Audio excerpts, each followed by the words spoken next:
Learning objective 2 is our first elasticity, which is own price. As we mentioned, it's your own price. So we're sellers, let's say, of good X, and we're saying what is the effect on our volume if prices change. So that's why it's expressed as that.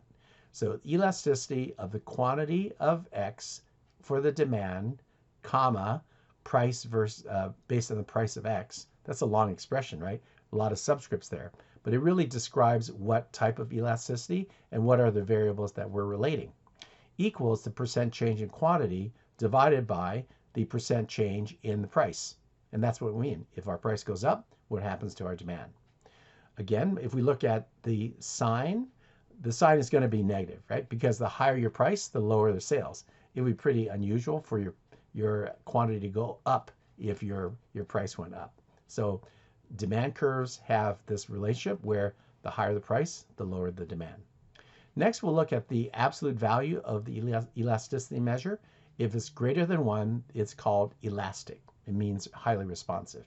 If it's less than 1, it's inelastic, which means there's not as great a percent change in the behavior of one variable versus the other. And the last one is a very unique case. It's where it's exactly equal to 1. That's called unitary elastic. We'll see why this is important when we look at total revenues in a moment. Our first exercise is to examine elasticity and do the calculations. We're going to be using algebra, the definition of elasticity, and calculus. That shouldn't scare you. You should remember that we've done this before, and we can use those skills that we have to solve these elasticity problems. So here's a hint. We have 4 steps to do these calculations. First is look at the graph on the left and determine the equation of the line. Second, let's apply the formula for elasticity to calculate the own price elasticity. Third, let's compute it for the 3 points. One is a generalized expression, which is step 2, but we want to compute the actual elasticity measure at points which are represented by 20-30, 40-20, and 60-10 for quantity and price respectively. And then we're going to look at the total revenue and how it changes as we go from point 1 to point 2 to point 3. All right, ready to go? We're going to use Excel to capture how we solve these problems.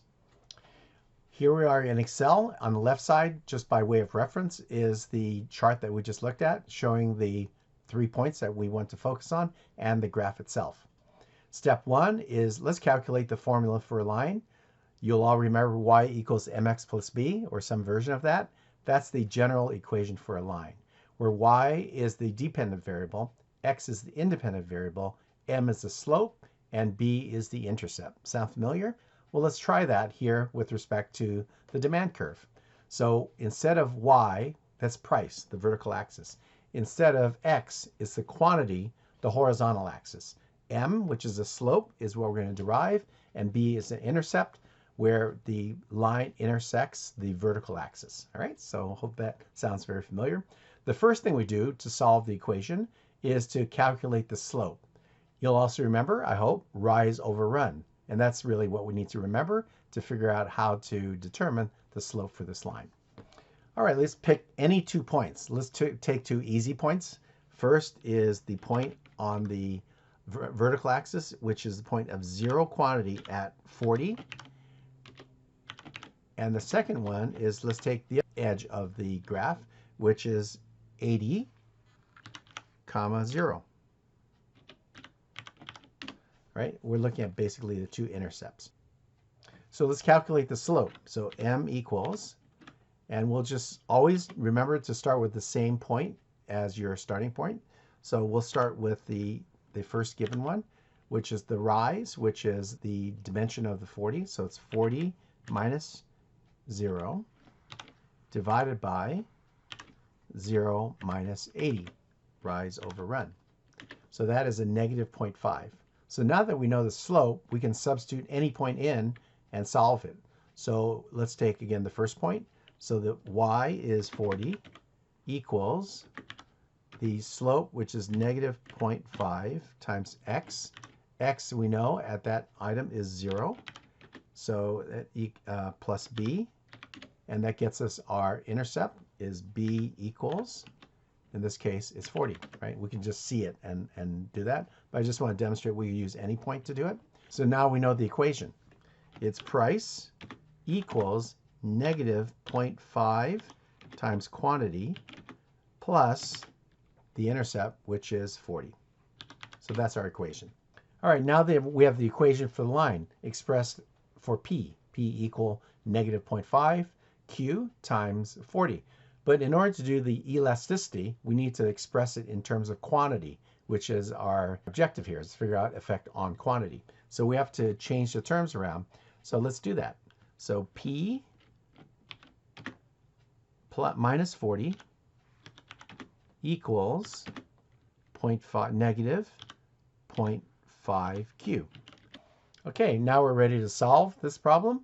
And we could set Q equals, and we need to multiply both sides by a negative 2. So negative 2 times P is a minus 2P. And negative 2 times negative 40 is a positive 80.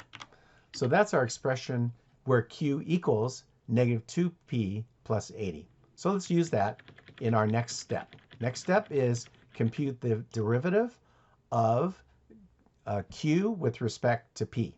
And we're set to do that because we've done this work here. So we're ready to go.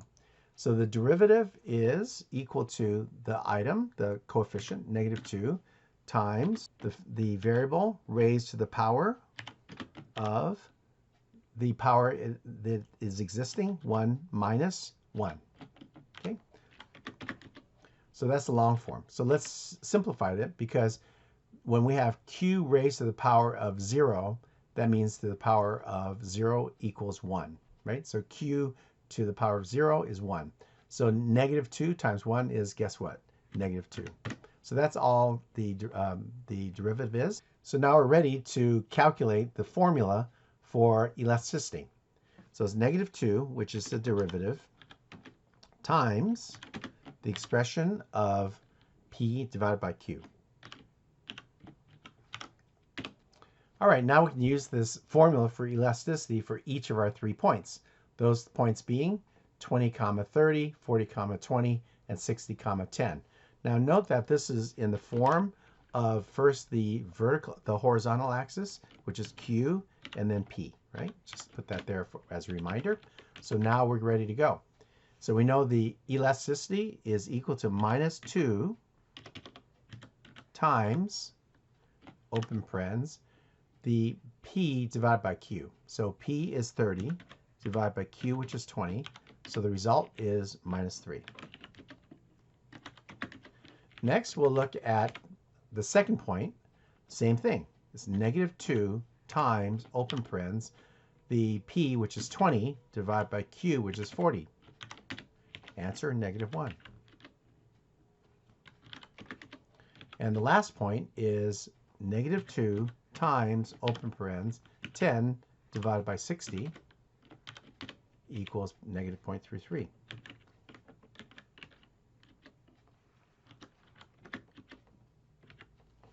Next, we can evaluate the elasticity. When we see this, remember we look at the absolute values. This is over 1, so this is elastic,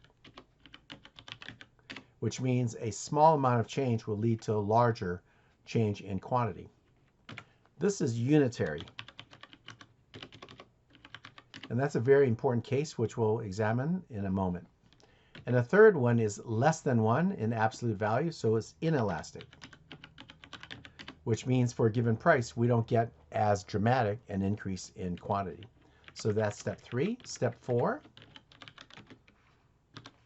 is to calculate total revenues.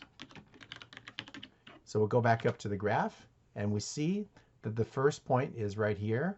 The total revenue is the product when we multiply the 20 times the 30. It's this rectangular area here.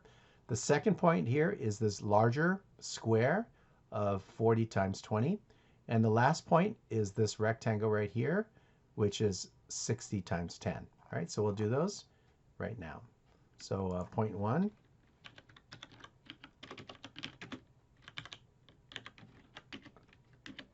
Well, point 1 is equal to 30 times 20. Next one is total is equal to 20 times 40. And the last point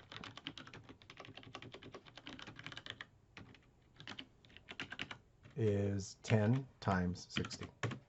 So notice that there's a change in the total revenue as we go from 600 to 800 to 600, right? All right, we see a pattern here that we started at 600 and then we went down to 800 and then back up to 600. What we now know is that unitary elasticity is the point of maximum revenues. All right, so that's an important observation. 600 is a point where we're elastic. 600 at 0.3 is we're inelastic, and this is a sweet spot. This is where we maximize our revenue. All right, so we're done with all 4 steps. We looked at the equation of a line, which is simply using algebra, where y equals mx plus b, and the slope we just determined based on any of the 2 points on this graph. The formula for elasticity is the derivative for Q with respect to price, and multiplying that times P divided by Q. And then we use that formula to compute the elasticity at the 3 points that we're examining, indicated by the 3 dots here on the left. And then we compute total revenues of those points, right? And what we determined is that we are elastic here, unitary there, and inelastic there, and maximum revenues are accomplished at unitary elasticity, which is 20 times 40 or 800.